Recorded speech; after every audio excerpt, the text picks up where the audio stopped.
As I said, I will have to pop in and off the court to organise some club playing things, but occasionally. But generally speaking, hopefully I'll be able to be on the court most of the time. But anyway, I'll leave you with it. Thanks, Chris. My name's Dan Travis, and I run the Art of Winning project. And approximately 2 years ago, we started, and I say we, it's with my partners in America, a project. Because having been involved in tennis coaching all of my life, from about the age of 15, 16, there was one question that I think remained unanswered. I can teach people how to hit a beautiful shot. I can hit a lovely shot myself. I like to think I can. And I could get players hitting some really good quality strokes, and that I also got involved in the mental toughness side of the game, the psychology, and let's like GP, like come on, you can win. We're all very positive. And I recently, the last 3 years or so, got back into playing tennis myself. And I knew what to do. I train, I do the drills, those complex drills. I go to the gym, work out, and I work on my mental state, and it was all positive and everything was fantastic. Problem was, I kept losing. Okay? On every other criteria, I'd give myself a 10. I don't suffer from low self-esteem, by the way. So I'm up there, a 10 for every, and most of my players as well, right? They were 10. And when they lost, we come off and I go, how was your mental state? And they go, I feel fantastic, Dan. Yeah, it was great. I lost, but I'm not going to let it get me down. I'm just going to do more. Right? I'm going to do more drills. I'm going to go to the gym more, because that's what I need to do. I'm going to learn how to hit more, and so on and so on. So the attitude was, the approach was, the reason I'm losing is because I'm not doing enough of this, which is good anyway. Okay. 2 years ago, we reached this point where, look, who's heard of big data? I mean, it's a bit of a buzzword at the moment. Basically, it means that people started counting and watching tennis matches and recording stats and data and so on. That's what it amounted to. And we thought we'd do the same. And we ended up analysing about 500 matches from, it was a good time actually, rather than sitting there watching Wimbledon and predicting stuff, we'd start charting matches. So we had a pretty good idea of the numbers, but what we decided to do was not just do Wimbledon, ATP Tour. What we wanted to do was club players as well. So we went all the way through, ladies, men's tennis, juniors, and so on and so on and so on.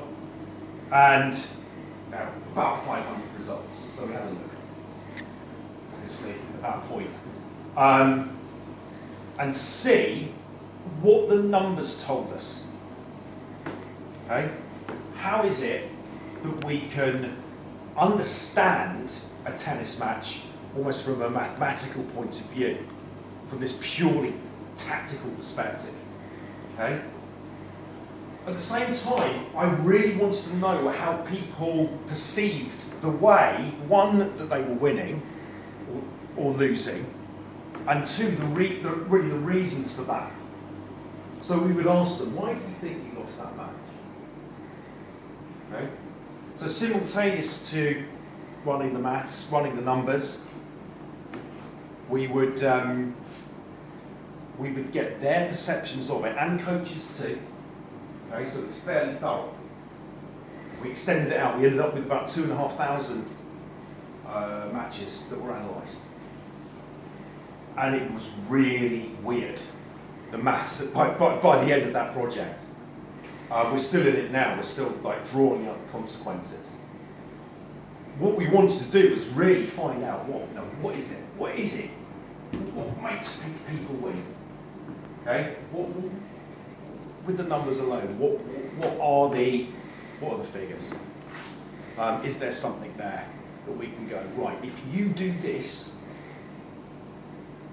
you give yourself the best chance of winning. What we weren't able to do was like say, look, you're going to beat Federer, you're going to win every match you play. Okay. What we were able to guarantee, though, at the end of this process, was to say, look, we can raise your win rate by 100%. In other words, we can double those matches that you are winning. In particular, what we can do is raise your win rate in the matches that you should be winning. You know the ones where your favourite, you're thinking, oh, I should win this one. Right? There's no way I should. They're the horrible matches, aren't they? You know, the ones that in your stomach you're thinking, God, I hope it rains. Is my knee injury that bad that they're going to believe that I can't play today? Or can I convince myself that my tennis elbow is so bad? You know that type of game. The ones you should win. Okay? So those were the matches that we focused on. So I'd like actually just to ask you now what you would think is the reason people will win or lose a tennis match. Just off the top of your head, there's no right or wrong here. Can they play the crucial points? So the important points, how they're played. Okay. So they're They're just better than you technically. technically better. Yeah. Okay. So there's a technical reason for that. It's your mental. Okay. So it's a mental approach. Okay. Anyone else? Shot selection. Right. Anxiety? Yep. Okay. So something more in the And mental. tactics. You know, strategy and tactics. Very good. Okay. So up until that one, what people have mentioned, that look, they are factors. Okay, they are hitting good shots is important. I'm saying that it isn't. So the technique is important. The mental side is important.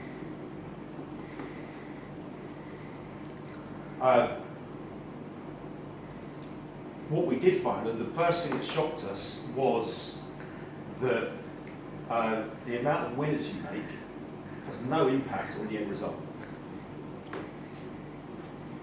Okay? So winners do not win. Horrible that was. You imagine people go. No one believed me on that until I actually said, look, there we go.